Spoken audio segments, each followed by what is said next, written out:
एक छोटे से शहर में रामेश्वर जी रहते थे। वह एक सरकारी दफ्तर में क्लर्क थे। रामेश्वर जी बहुत ईमानदार और मेहनती इंसान थे। उनकी पत्नी सुधा और दो बेटे अविनाश और सौरभ थे। रामेश्वर जी अपने बच्चों से बहुत प्यार करते थे। वह चाहते थे कि उनके बेटे खूब पढ़ाई करें, इसलिए वह रोज घर आकर उन्हें पढ़ाते थे।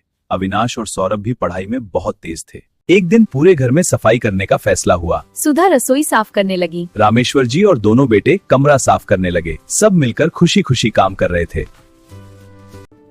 सफाई करते करते रामेश्वर जी को एक पुराना बॉक्स मिला। वह बड़ा सा लकड़ी का बॉक्स था। बॉक्स को देखकर दोनों बच्चों को बहुत उत्सुकता हुई। पापा, इसमें क्या है? बॉक्स को ध्यान से देखने लगा। दोनों बच्चों को लग रहा था इसमें कुछ खास है। रामेश्वर जी बस मुस्कुराकर उन्हें देखने लगे। इसमें बस पुराना सामान है। उन्होंने बॉक्स खोलने से मना कर दिया। बच्चे हैरान होकर पापा को देखने लगे।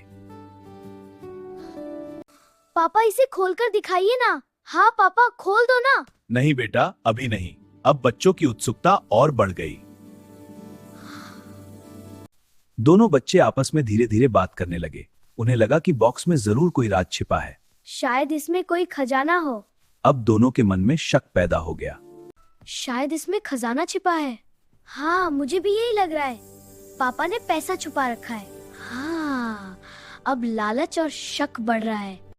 इतने में शोर सुनकर सुधा भी वहां आ गई। उन्होंने पूछा, क्या हुआ, इतना शोर क्यों हो रहा है? बच्चे गुस्से में वहाँ से बाहर चले गए।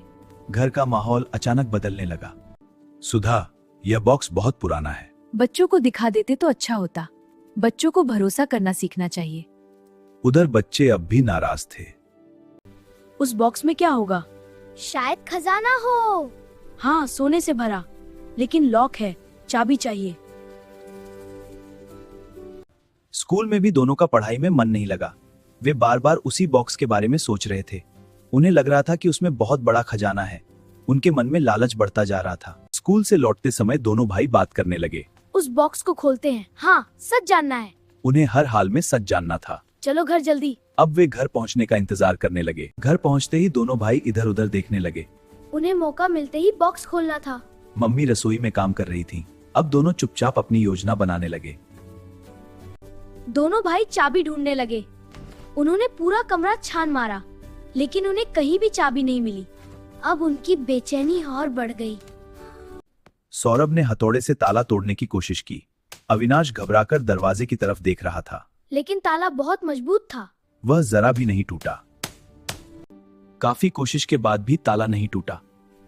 दोनों भाई थक कर बैठ गए। उन्हें डर भी लगने लगा था।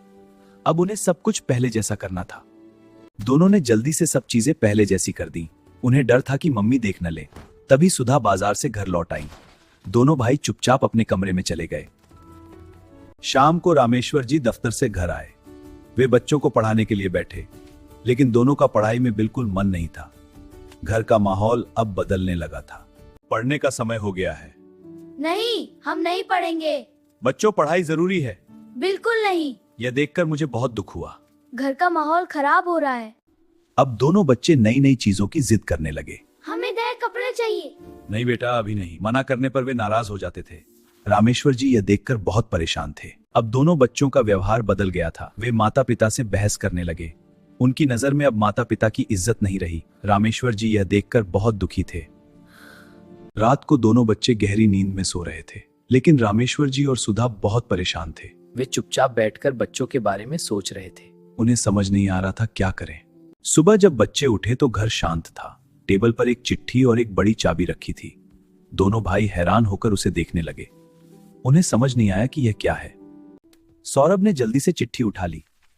अविनाश घबराकर उसके पास खड़ा था। दोनों ने सोचा पहले चिट्ठी पढ़ते हैं। अब उन्हें सच जानने की जल्दी थी। सौरभ ने चिट्ठी पढ़ना शुरू किया। उसमें लिखा था, बेटा ये खजाना अब तुम्हारा है। हम ये घर और खजाना तुम्हें सौंप कर जा रहे हैं। यह पढ़कर दोनों बच्चे घबरा गए। चिट्ठी पढ़कर दोनों भाई घबरा गए। अब उन्हें उस खजाने को देखने की जल्दी थी। अविनाश ने तुरंत चाबी उठा ली। दोनों जल्दी से बॉक्स की तरफ दौड़े। अविनाश ने चाबी ताले में लगाई।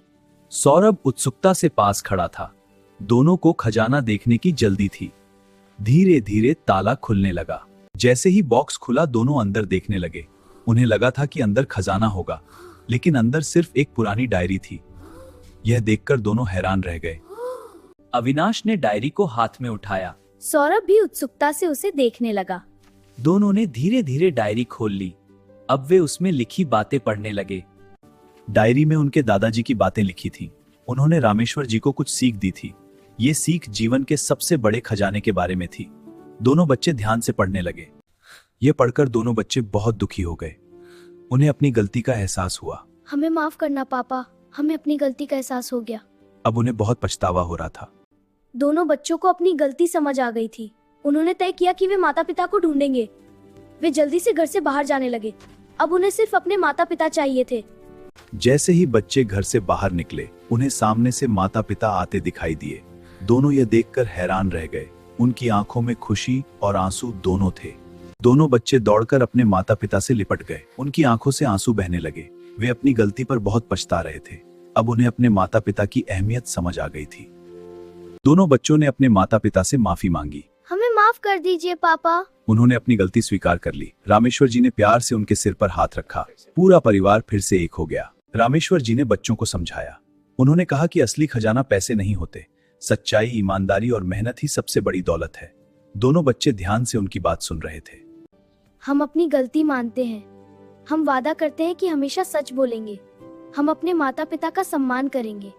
अब उन्हें असली खजाने की समझ आ गई थी। उस दिन के बाद दोनों बच्चे बदल गए। वे मन लगाकर पढ़ाई करने लगे। अब वे अपने माता पिता की बात मानते थे। घर का माहौल फिर से खुशियों से भर गया। मैं किताबें लगा देता हूँ। पापा, पानी। बहुत अच्छे बच्चे हो तुम दोनों। शुक्रिया बेटा, हम हमेशा मदद करेंगे।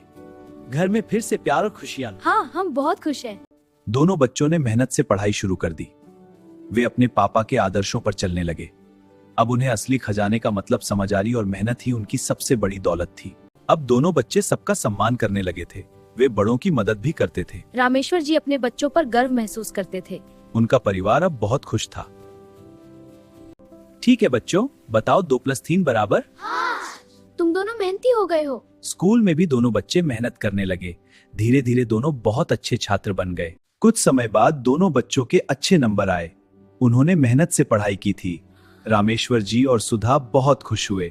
पूरे घर में खुशी का माहौल था। उस दिन के बाद परिवार में फिर से खुशी आ गई। सब लोग मिलकर हंसी खुशी रहने लगे। बच्चों ने ईमानदारी का रास्ता अपना लिया। अब उन्हें असली खजाने की समझ आ गई थी। इस कहानी से हमें एक बड़ी सीख मिलती है। सच्चाई और ईमानदारी ही असली खजाना है। पैसा नहीं, अच्छे संस्कार ही सबसे बड़ी दौलत है। यही है खजाने की चाबी। अगर आपको यह कहानी पसंद आई हो तो वीडियो को लाइक और शेयर जरूर करें। ऐसी मजेदार कहानियों के लिए काबू कार्टून्स पर मिलते हैं अगली कहानी में।